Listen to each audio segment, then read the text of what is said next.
But when you have money, what else do you want? You want power. And when you've got power and money, what do? You take over the world, Yeah. or the watch world in this Kind sense. of all.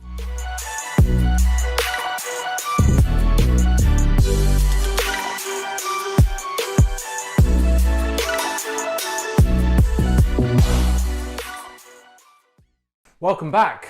What is up, YouTube? It's James from Robin Henry Watches. It is. Welcome back. back to you. I know, I look different. I've had a haircut, I've grown an old man beard, which is grey, I've turned 40. It's all downhill from here, apparently. Wearing Hublot. Oh, I was wearing Hublot before. But, You were. In fact, you literally haven't changed watch. You've bought a watch. and I have been wearing that every day, and it's upstairs. Why is it upstairs? I don't know. Today, to be fair, today's the first day that I've taken it off in nearly a month. Fair enough. I just felt like I missed this. It's available in the shop under retail. Super cool. If you're not a Rolex sheep, check it out. No sheeple here. No. No So, sheeple. the topic of today. It's getting bought out. Everything's getting bought out. So yeah, we're massively behind on the news. A little bit.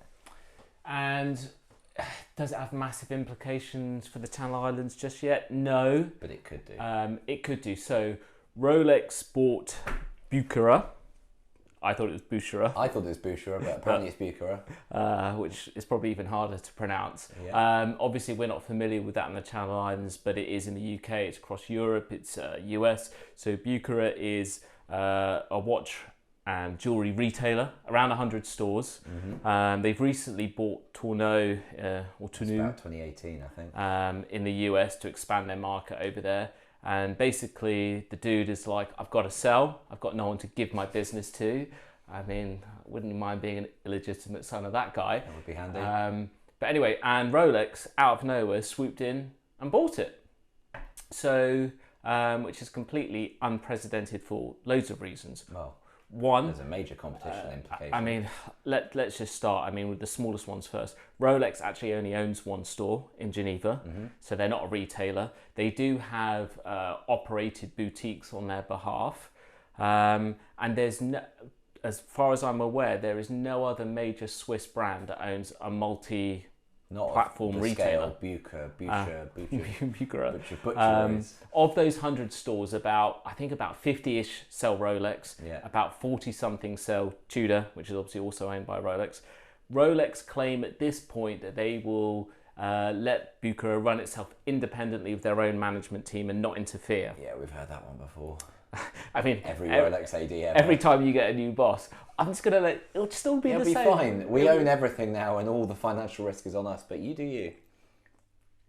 And you think this is on the back of them launching CPO. Which started in Bucherer. Yeah, well, they were the first partner, right? So obviously they're already got this long-standing relationship for decades anyway. So I guess it makes sense.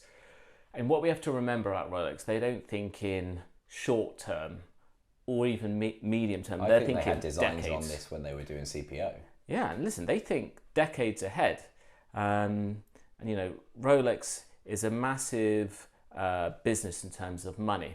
When you get money, No, it's a charity. It's all good. that is true. They are a charity. But when you have money, what else do you want?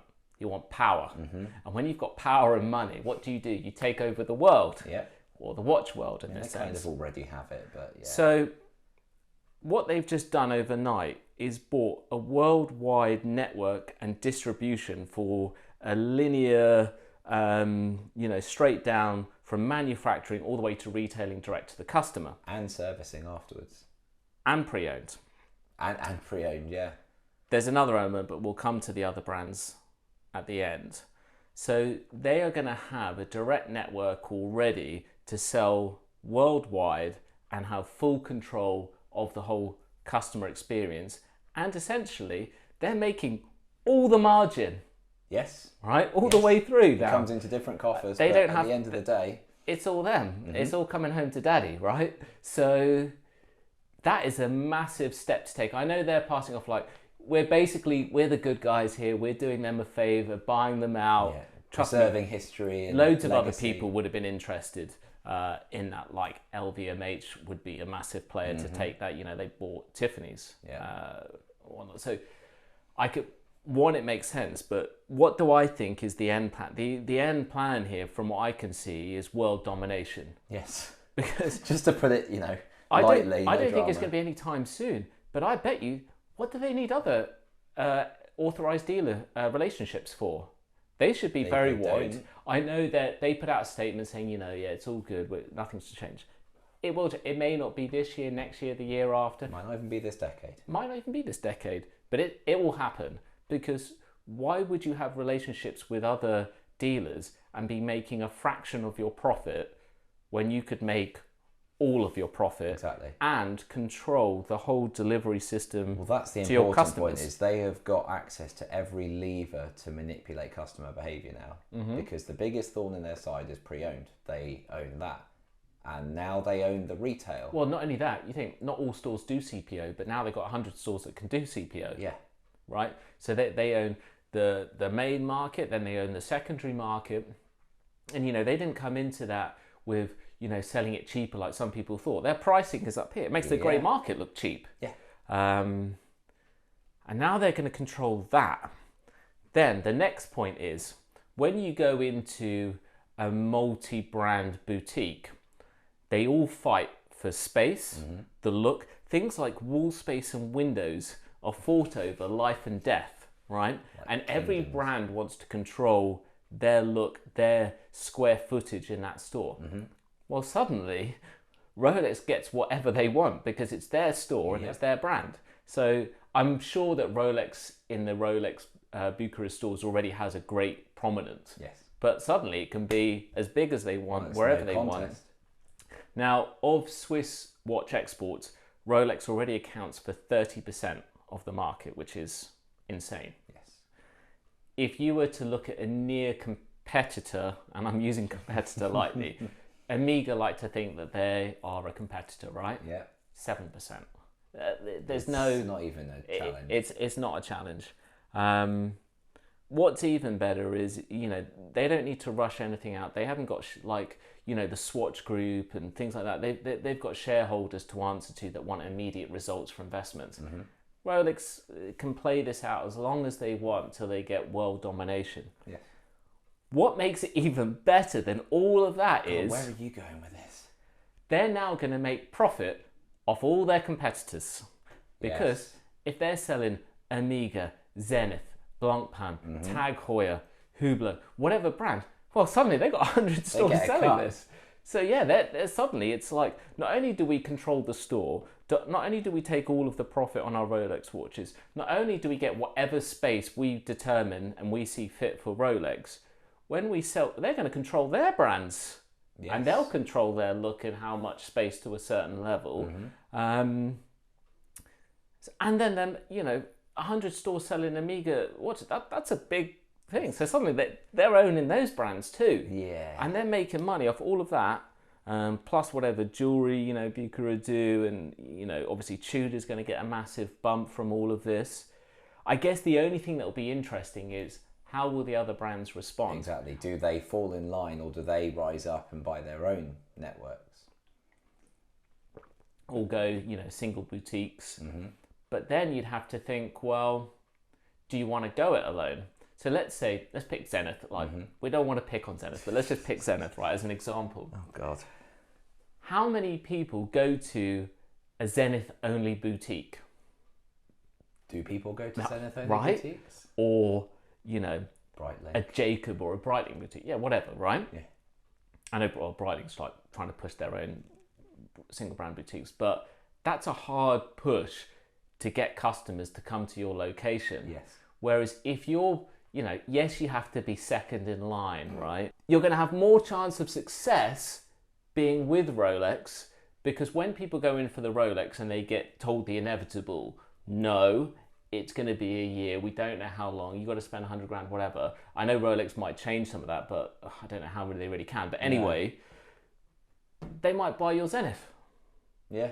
Because at least then, when you've got the rejection no, and you've still got, that £10,000 to spend, well, you might buy an El Primero, or you might buy the Omega Seamaster. Just so you can get something to scratch the itch. Yeah. So I think, if you're a smaller brand, you're still probably going to want to be in there with them. It's better to be part of something. Yes. And have you're going to have all that footfall, you know, like a Rolex store is basically, it's a destination. Like in retailing, we call that as destination. It's a footfall driver, yeah? Whereas if you're Zenith and you're on your own, my God, it must be hard to get people in. It's never going to happen. Right? But if you're in with Rolex, well, at least you get something. Yeah. And if nothing else, it's like being photographed with a celebrity.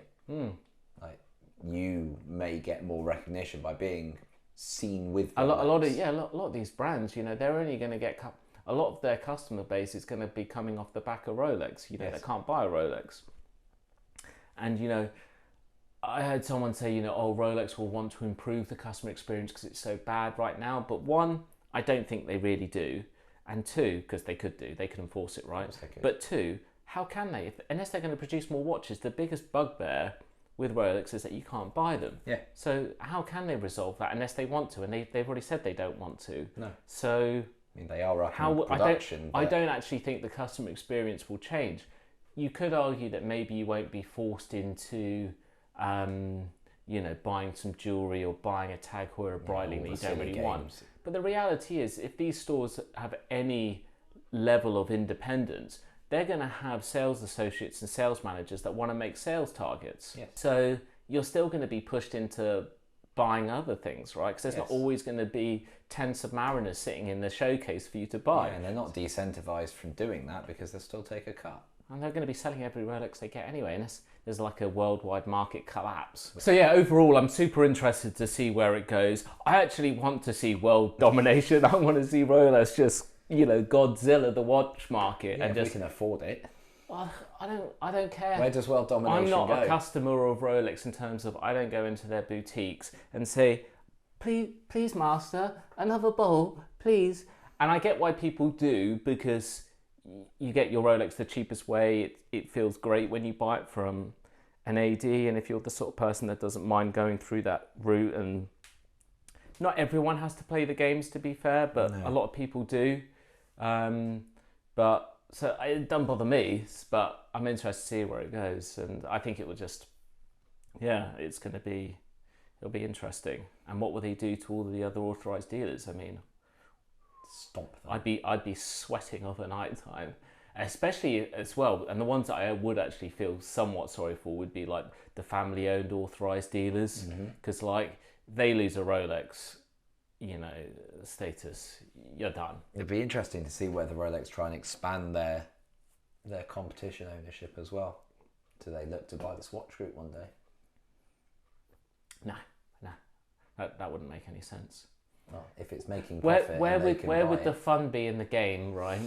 Okay, if you can't beat everyone else, where would be the fun in that? So I don't think infinite profit and world domination. That's where. I mean, Swatch is a large beast, still controlled by the Hayek family, and I don't. Although it's obviously a floated company, I wouldn't see that. Everyone has a price. Well, maybe. And there's a price on world domination. But I mean, this they could do it just via this method, especially if they then choose to expand the Bucherer network, which will be very easy to do. Of course it would. Either by buyouts or just opening new locations. The question will be, when does the competition... And when you've got, especially like with retailing, it's always hard because money is always tight. You know, money comes in and you've got to go it out. But then when you've got the money of Rolex behind you, okay, so we're just going to buy this location, this location, this location, this location. And the budget to outfit them is whatever it costs to get it to our satisfaction. Yeah. How do you compete with that? I mean, you don't. No, you don't. The only question will be when the competition authorities start to step in. Well, the deal hasn't been fully signed off yet. I think it will. Well, I mean, 2 Swiss companies. But the next step in their plan, they might start getting more oversight. I don't think so. Once the deal's signed off, and like I said, it will get signed off because you've got 2 massive Swiss companies. Oh, I know. I mean, when they enact step 4 of the Rolex World Domination Plan, they start buying up more retailers. They don't even need to. Unless the group was large enough to make it worthwhile, you may as well just open up your own stores. It's easier, cheaper. You're not having to pay any goodwill. You buy or lease the locations, slap your brand in, boom. Done. Who knows? So, yeah, exciting. It's very exciting. So means absolutely nothing to Guernsey right now, but nope. But we'll see. Well, shame Mappin and Weber just spent so much money on theirs. So, I mean, it's not short term. No. So they're fine. You know, I would see this playing out over 10 years, something like that, I think. But who knows, I could be completely wrong. And maybe they just did their mate a favour and said, yeah, I'll buy your old car. And they're just going to leave it out there. And Bucherer books are actually really bad. And yeah, I don't think so. no, I don't think so. Cool. Anyway, let us know your thoughts in the comments below. Politely, please. Whatever. Or not. And that's it. If you get bored, check out the shop, robinhenrywatches.com. Or even if you're not bored. That's not my phone going off. No, of course not. It's Shrek. Scumbag. Blunk pan. Blunk pan.